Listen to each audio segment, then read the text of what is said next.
Hello, everyone. I see the numbers streaming in right now. Thank you so much for your patience. I hope you saw my note in the chat box there. We ran into some technical difficulties, but here we are. Very excited to have you joining us today, and of course, especially excited to be joined by Giancarlo Esposito for this interview as part of Backstage's Slate series. We're going to be talking all things craft career, latest project, quarantine, you name it. So without further ado, just a quick intro. Breaking Bad and its prequel series, Better Call Saul, wouldn't be what it is today without the ruthless drug lord Gus Fring, fearsomely played by the master of the screen, Giancarlo Esposito. His return to the role earned him an Emmy nomination last year, which he's in contention for again this year, along with his work on Cinemax's American Gangster and Disney Plus's The Mandalorian, among others added to the mix. You also know him from his string of work with Spike Lee and Do the Right Thing, Malcolm X, and others, and countless TV credits, including The Get Down, Revolution, Once Upon a Time, Dear White People, The Boys, the list goes on. We're going to talk about it all, so without further ado, thank you so much for joining us, Giancarlo. I'm glad we could work this out. Yeah, I'm so happy to be here. So now I'm so technologically challenged. I don't know which way you're seeing me, but I've got my phone up and my iPad, but you're not getting the filmic resolution of the side shot. Are you seeing two shots or one? No, I'm just seeing the one. You're seeing me here? Yes, you're seeing the phone there. Okay, so I'm going to shut this guy down. Okay, it sounds like there might be some feedback on the audio. There is, because I gotta get out of the Zoom call on the iPad. So while I'm doing that, okay, I'm leaving there. Cancel, leave. Oh, it's so much better. Perfect. Godfather of Harlem was Yeah. the show that you were referring to, that you mentioned, American Gangster. It is about the life of Bumpy Ellsworth Johnson, but it's a different title. Oh, it's called of course. Godfather of Harlem. No worries. Yeah. Okay, so now we finally got it together. We got it together. Now, you were telling me before the camera was rolling, we were live streaming here, just how you've been staying busy during quarantine. But how have you been holding up? What have you been up to? You know, I've been gardening, which has been a really great thing. It's brought me some peace and, of course, some vegetables during this quarantine time.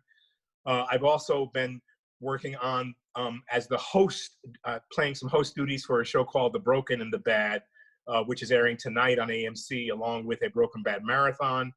This show is particularly interesting because it's documentary style about real-life breaking badders who are in some way connected to some kind of the illicit drug of meth somehow, whether it be meth cleanup or the shyster lawyer in real life, who Jimmy McGill plays, or who Bob Odenkirk plays in Better Call Saul as Jimmy McGill.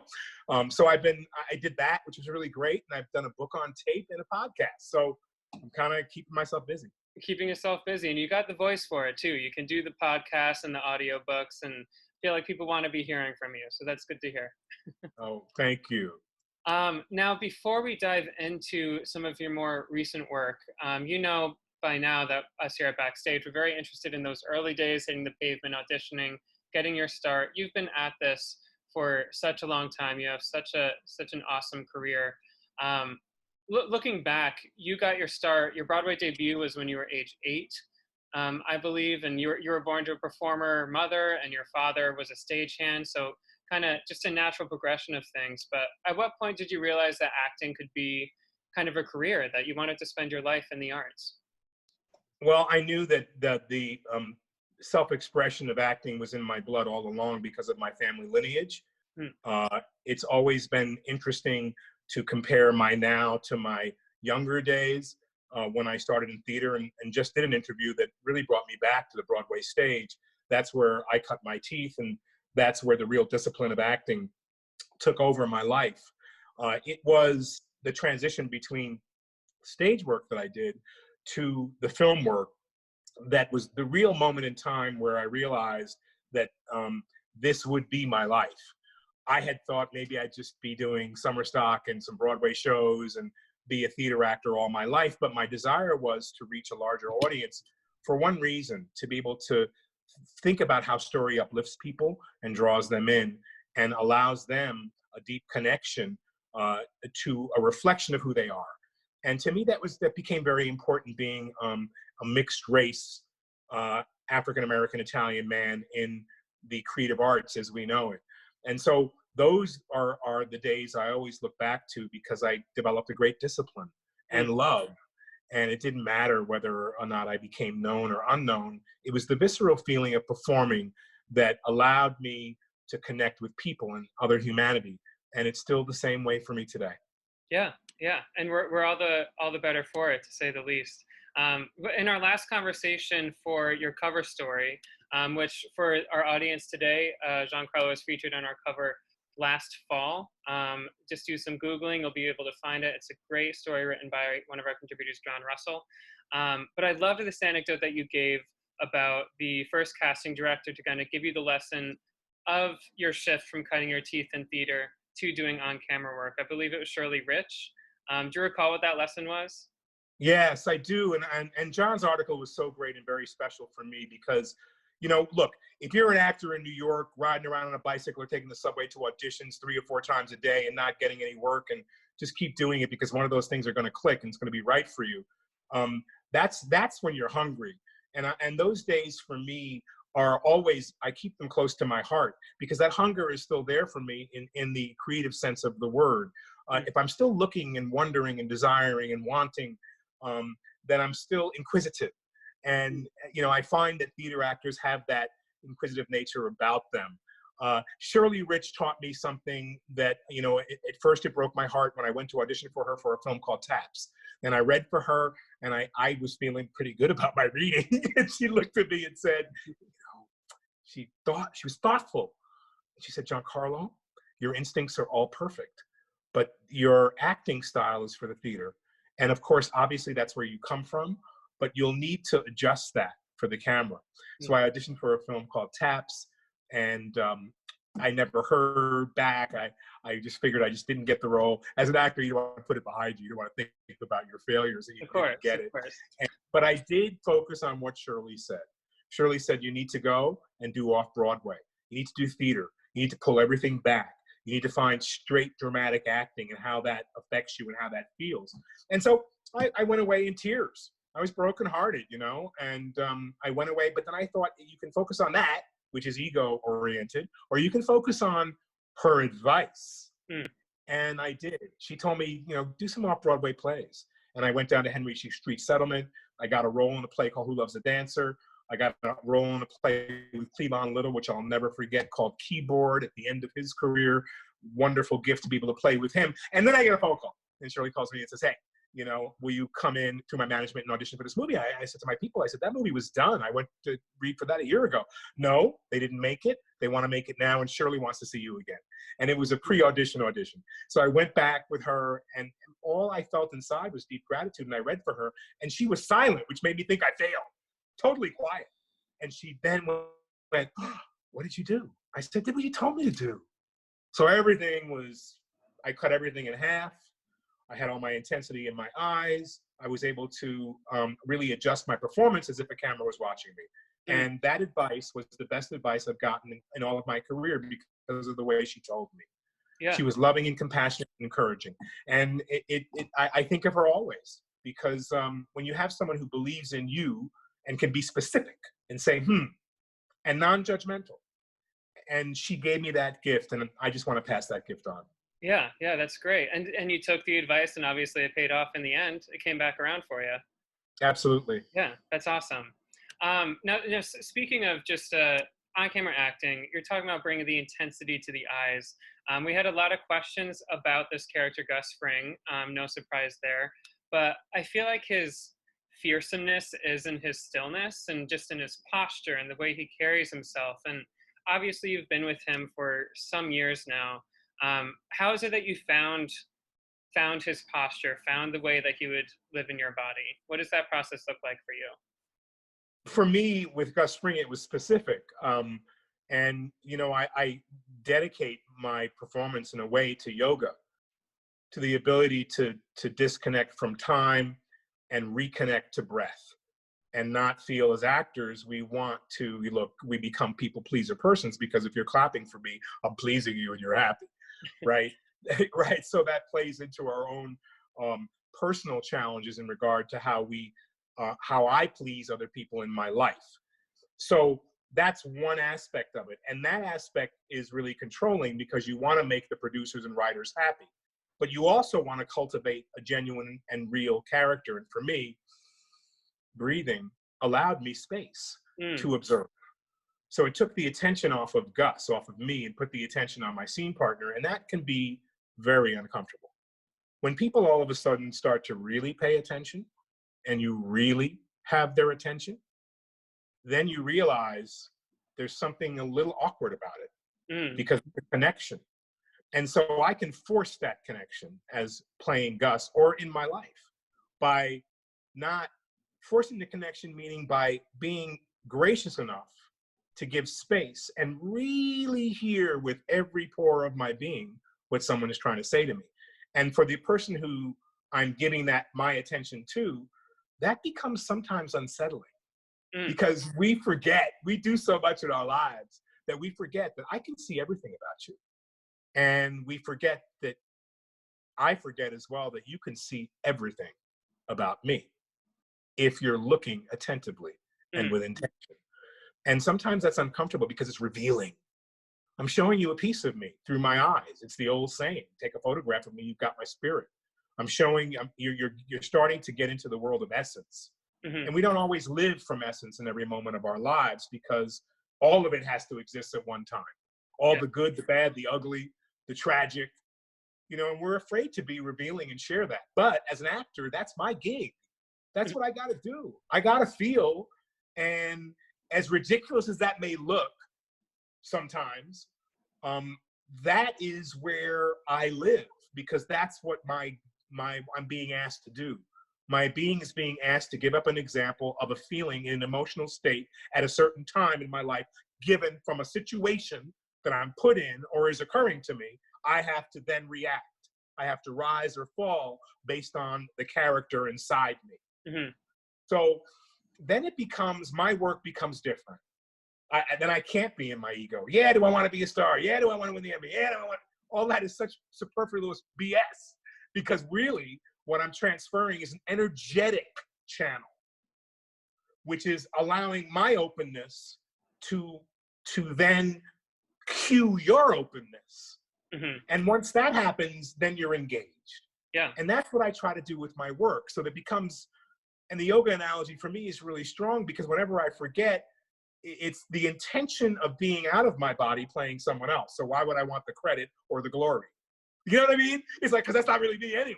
Right. That's, you know, you may think it is, but it's fascinating to me. And I love living in Gus's skin. I love living in Adam Clayton Powell's skin because he's so much fun and so irreverent and so real and says what he wants and all those things that I can't do in my life.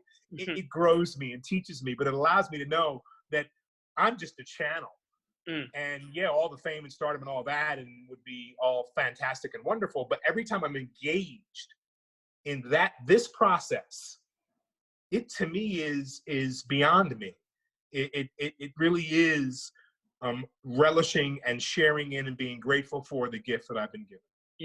Yeah, I love that, and I think that's awesome wisdom to pass along to our working actor audience today. If you don't mind, I did take some audience questions prior to that I'm just going to kind of pepper our conversation with, but I feel like that's a nice segue. You're talking about the ego. You're talking about doing something that scares you and facing the fear of acting. I'm just going to pull up the sheet here. Let's see. We have a question from Ryan Stoddard.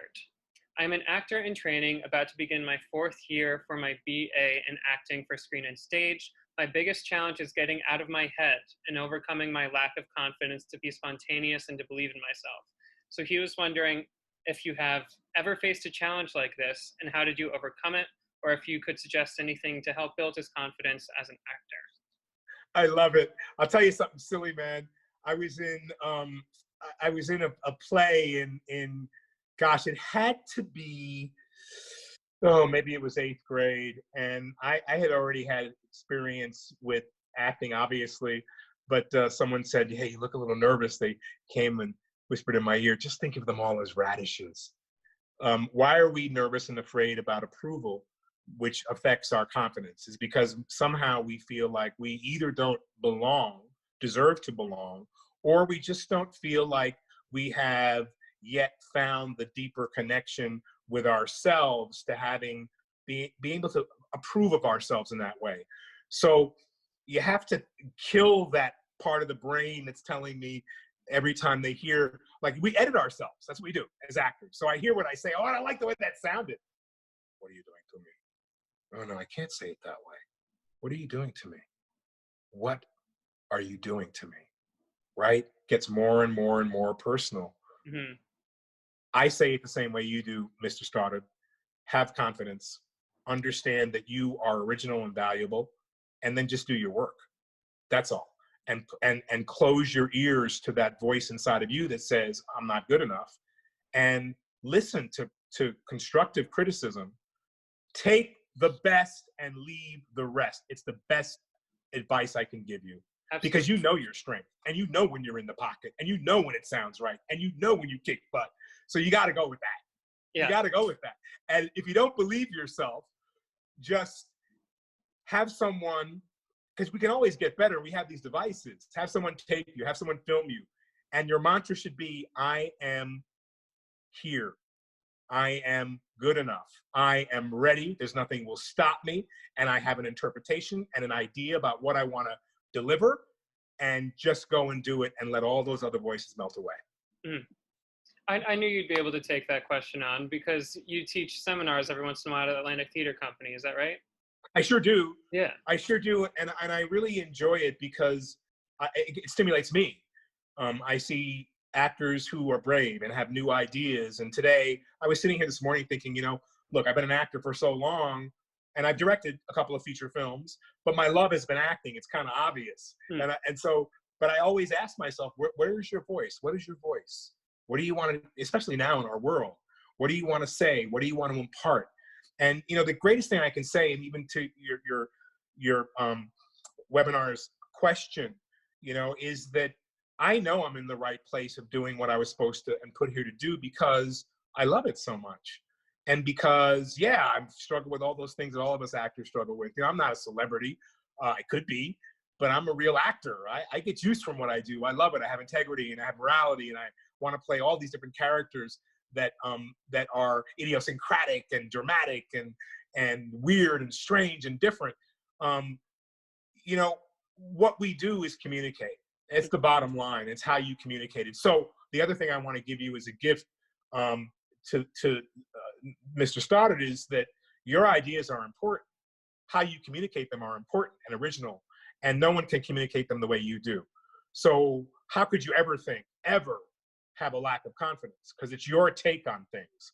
And this morning I was thinking, what is my take on things in this new world that we have right now? How do I really feel? Ask yourselves these questions, because acting is all about that. You got to ask yourself 1,000 questions. And you may not have the answer to about 500 of them, or maybe 300 of them, but at least the questions are there, so that there's something active happening in your brain that we can feel and that we can see. That's what we do. Mm-hmm. That's important. That's awesome. That's awesome. Now to get back to your note, just about the inquisitive nature of being an actor, it juices you up to this day. When you're looking at a project, I was interviewing another actor this morning, for instance, and he's complaining to me how many bad scripts he gets on his desk just to comb through and decide what to do next. How do you decide what makes a good script and what you want to attach yourself to? What gets your juices flowing in that way? I think overall, the first thing that really excites me is the depth of the story. And that's the first thing I would look at. Whether I'm playing an ancillary character or a supporting character, I want to know what the story is saying. And next, what is the contribution of my word and my being and my character to the overall story? How does it move it forward? How does it uplift it? How does it take it down? How does it contribute? I relate. I get scripts that are not so good, but they're really great in one way and not so good in another, which means they haven't been developed to the nth degree yet. But I want to make my movie, so people want to go and do it. And all I can say is that I always have to say no to those if they are not, or jump in the trenches with the director. That's the other thing. Jump in the trenches with the director, writer, and work on it and make it better and be real honest. You know, certainly when you're a younger actor, you don't have the, you know, they don't defer to you. Now people defer to me. What do you think? What do you want? They want to collaborate. And I honor that. But something has to be brought to me in condition that the message of it has to be in a space that is illuminated already and understood by the writer. And then from there, we can soar. Even if the dialogue isn't so good, we can fix that. It is all such a collaborative process, of course. You shouldn't be afraid to dive in there with the director, with the writer, and see what you can make of it. That's exactly correct. But many directors and writers, if it's not an actor of my stature, actors don't have, they don't have that privilege. Fair. They're not looked at with that kind of respect. Yeah. And when I'm learning more and more that, you know, our young people and the new generation of actors have great ideas, and their impressions are different than the impressions that actors who are, you know, a little older have learned and adjusted to. So that's why I love teaching, because you always see and feel and hear something different. And the biggest note I have for young actors is one, to fill in the space and act confident. Just fake it. Fake it till you make it. Act like that without arrogance. Act like you got something, because we want you to have something. We want you. Yeah. And that took me a long time to learn that. Like the different modes and different acting styles that I'm able to do from, let's say, from Stan Edgar, big boss of Vought in The Boys, to Breaking Bad, is to create persona. And that's what our job is to fill in all the questions that the writer has, is to create a persona, a link to something that you connect to, that allows you, that's your strong point, that allows you to soar. And that's extremely important. Some people can't get angry. Some people can't laugh. Some people can't cry on stage or in films or anything else. They're blocked off to feeling that emotion. And that's where, you know, as a teacher, I see the psychological ramification of what acting really does. Yeah. Because I have to come down after stuff. It affects my life. I wonder why I'm walking a certain way and why I'm having my posture a certain way, as in Gustavo Fring. You have to have a way to release that and understand that that's been part of your work as an actor. And of course, you're proud of it. But then all of the emotional stuff and the depth of baggage that comes with acting like you're a killer is very real. Okay, so I worked with Robert Mitchum. I worked with James Garner, who said, you know, your body doesn't know. You don't know. Your body doesn't know the difference. Like, I've had to kill people on screen and do other, you know, very reprehensible things. But your emotional, physical body feels that, even though you're just acting. So that, you know, that one thing he said to me made me realize that I'm going through stuff as I play different characters. That is obviously affecting who I am on an emotional, visceral, character, and personal level. So to know how to shake it off is important, and yoga comes into play in that respect as well. It's funny you use that specific phrase, that your body doesn't know that it's not real. We had Christina Applegate for Dead to Me. She's on our cover this week, and she tells me this whole story about how she and her co-star Linda Cardellini had to discover that themselves, because I mean, it is like physical trauma that your body is inhabiting, even if it is a scripted scenario, even if it isn't real. I think that's fascinating. You need your own process to unwind, to get out of it. There's no doubt about it. I mean, we hear all this talk about kind of taking care of our mental health, and I never knew that as an actor. You know, like nights where, you know, I couldn't cry doing this play called Keyboard with Cleavon Little. You know, a little pack of yellow Chinese mustard came with the Chinese food certainly helped me, because it was so freaking hot. You know, we actors, we do, you know, and eventually, like, I hated that mustard so much after a couple performances trying to have some kind of cue to help me get watery, that I would cry just thinking of eating the mustard package, and I'd go on stage without it, and I would be totally hysterically crying from the muscle memory of that hot mustard coming out of my ears. But whatever we got to do, we do. And I never needed the mustard again. I would think if I don't have the emotion cueing me, then I'll find the mustard. But every time after that, the emotion cued me because I didn't want to have to eat that hot mustard Right. blown out of my ears. I had to, it was a weird scene. You know, it was written weird. I would rather come on stage, have the emotional interaction, the blow up, and then the tears, because you see where it comes from. I had to come on stage completely messed up. Okay. You know, so it was just like I'm backstage going. And finally, I was able to find my center and just think of all the awful ramification of what had happened off stage, and to bring it on stage. Always weird moments to deal with. But whatever tricks you got up your sleeve, if you're off stage, nobody knows if you're rubbing your eyes with hot mustard. So I always, you know, it's taken me 25 years to tell this story because I've always felt disappointed in myself.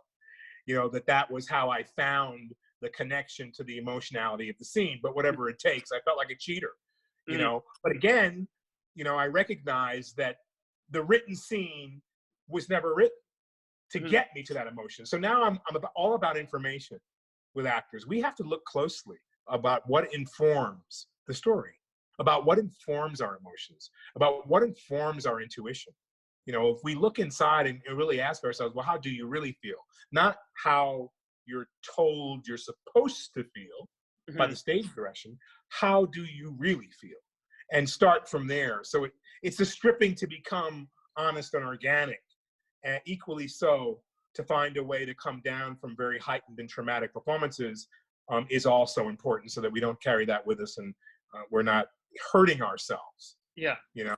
Yeah. Important. Well, just in our final few questions here, I'd love to bring what we're talking about, the practice and the craft, and how you bring it to other mediums. I know that you have a voiceover project coming up.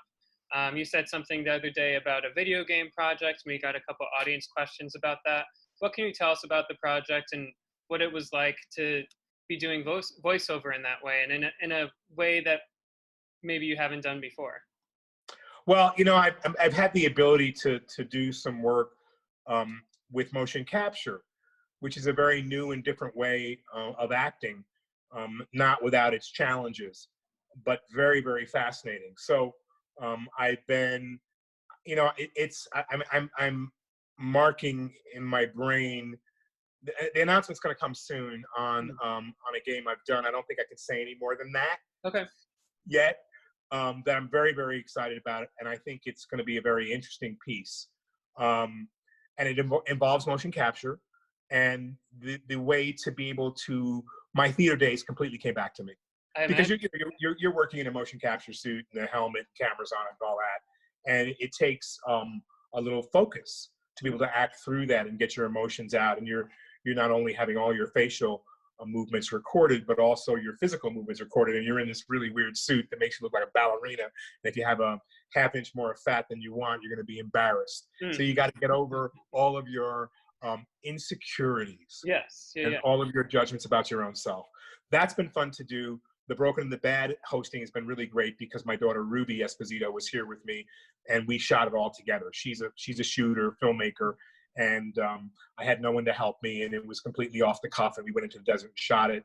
And what a great experience to bond with, again, a new 16 years old with vision. Like, so I say, Ruby, like, that looks a little crooked. Is that okay? No, Papa, it's okay. I said, no, but the camera's crooked. And she's like, no, Papa, you don't get it. It's like, that's what I want. Right. I'm like, you really want it like that? She says, yes. So to me, I had to shut up. I had to listen and go, wow, she has, like, okay, that's her gig. I'm a filmmaker too. I'm a shooter too. But like, that's not my gig here. I got to stand there and do my dialogue and have her shoot it. And all I can say is, it better look good. And she goes, Papa, I got you. Papa, I got you. So that comes out tonight. Yeah. And I'm so excited about that. You know, we have to know where our place is. It's really important. Like, I know as an actor, director, I want to act and direct. I did a movie where I acted and directed in it. It was a good movie. It was called Gospel Hill. And I've seen movies with actor directors that normally don't quite work. Because as an actor director, you know, you sort of you're in love with yourself. You finally got the opportunity to have every line in the whole movie if you want it. You know, like all that stuff, all that ego stuff, right? And so you lose focus, and it's like, it can be too much for certain actor directors. And then the problem really happens in the editing room. because in the editing room, then you can't let anything go. Right. You know, because you love. You got to make choices. It's like going Right. to a restaurant with my kids, and they go, it's a Greek diner, and everything's on the menu, and I'm always the last to order. And they go, God, and you're a director? I'm like, yeah, I mean, I can make these decisions there. It's pretty easy. So, yes, and I also did a book on tape, a book that is actually a podcast book that Hellfire, I think it is. I could be wrong, but so a perfect example of what I'm talking about. I did this last week. I was in the studio for 4 days, and I didn't know why I felt so unsettled and weird and tired and coming home and being right back in the book because I wanted to prepare for the next day. You do it in 3 or 4 days, and it was a sci-fi war book. Quite interesting, but a lot of stats and numbers and bombs and this and that. And I also played one of the roles. I realized after 4 days, I've been in battle. I'm like, why do I feel so weird? I went, what? Giancarlo, you've been at war for 5 days in a little studio. Like, I'm exaggerating now. It was 3 days, then it was 4 days, now it's 5 days. Yeah, okay, I want you to pity me. Feel good for me. It was a great gig, Don't but worry. it plays into what we're talking about. Yeah. Like, it took me a day and a half. I was an emotional wreck. I'm losing men right and left. It's all, I'm just doing it on the mic in the studio. But I'm acting out every character, and I really feel it. And I had forgotten until we just spoke, and I mentioned earlier what I was really going through until a few days ago. I went, oh, you have to take that into account. Mm-hmm. You're not just the actor that's just collecting the paycheck. That's just not who you are. You get emotionally invested, involved, torn down, cry, happy, sad. And when that project's done, you can either be a basket case, that's why a lot of us need therapy, or booze or drugs or whatever. I encourage yoga, therapy, be kind to yourself, love. But we need to have it that way.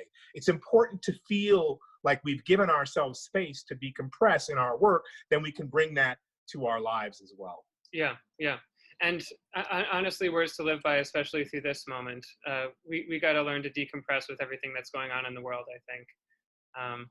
I agree. I think people are on edge. Yeah. And the way we decompress is, look, you say something, I tear you down. I disagree with you. And we do it in a harsh way because we are sometimes, at this point in time, depending on your background, where you're from, who you are, you're connected to a lot of different emotional feelings that are happening right now. And you want change and you want it to be better. But you also, people, that's what yoga's about, man. Petty tyrants, people push your buttons. You should smile and be generous and be understanding. And people are tired of having to have been that way. So they bring all their history to the moment. And so now we need, real compassion, real love, but also action, which means, real definitive on paper change in our world. But it still doesn't mean that you're going to be accepted by everyone you meet. It still doesn't mean we're going to have a utopian society. It still doesn't mean that things are going to change overnight, because our country was built on this. And so were a lot of other countries. Mm-hmm. And so we have to be storytellers and teachers right now. The world was built in a way on certain kind of oppression, specifically and especially in certain societies. And for us to understand that that's not going to go away overnight, we need to talk about it on both sides, and we need to figure out, and just destroying the history is not going to go away either. It's not going to take care of the anger. It's not going to take care of any of that. Just not seeing the monument. Maybe it prevents me from beeping my horn and all that crap. And maybe it does bury our history. And maybe in 20 years, we think everything was all right with America. Now we're good. They never enslaved anybody, did they? They didn't. No, wait. Jews weren't killed in concentration camps. No, that didn't happen. So we've got to be careful in all these ways. We got to understand, take it in, and not be so in a hurry to really just take our anger and throw it against the wall. We have to be able to take some interesting compassion and understanding, because as we have moved to a new level of understanding in the world, look, you go to New Zealand, you have Aboriginal people that have been, racist and discriminated against. All over the world, this has happened. So how do we change the world? Yeah. And I think it can be done when we understand and start to encompass. And it hasn't come yet because we don't have any real leadership, but but it will come when we start to really be encouraged to be human again. Like, look, it's human to be suspect. It's human. It's human to know, to be in a country that is a melting pot, that your forefathers struggled to get here, and you've stayed in a neighborhood and maintained your original language and not branched out, yes, are you a part of this America? Of course you are. Mhm. But are you steeped in the idea that you want to extend and have people understand your culture and your ideals? Maybe not. Mm-hmm. You know, and that's okay too. I'm not saying that's bad. I'm saying if you want a true America, you have to share your culture. Yeah. You know, if you want to really have people understand you, all the complaints of the sisters, I have 4 mixed breed daughters, and the complaints of like the white girls come up and say, "Oh, what about your hair? How do you do that with your hair? It's so nice," and blah, blah, blah, blah, blah. Right. And Not exactly appropriate. and I tell them, look, you know, or when they see a blonde girl with dreads or something, I'm like, people can make those decisions. When you're asked that question in innocent ways because people are interested, Mm-hmm. why go to anger right away? They're interested in who you are and what that comes from. Take it like that. You know, teach them. That's what we need now. We need just some open, and we get all the stupid questions in every culture that we are, whether you're Polish, Italian, Black, Jewish. How do you take that and understand you've been asked it 50,000 times before, but this time your answer will come from a compassionate place of someone who really is just asking. Yeah. Yeah. For a change to happen, there needs to be a empathy-driven curiosity, for sure.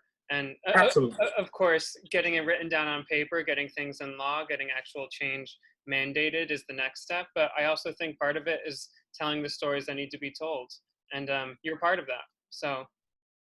I so appreciate it. I'm honored to have been able to be with you and to also, yeah, here I am. Yep, there you go. And to be talking about such, you know, creative issues, because again, this is my favorite forum. I love actors.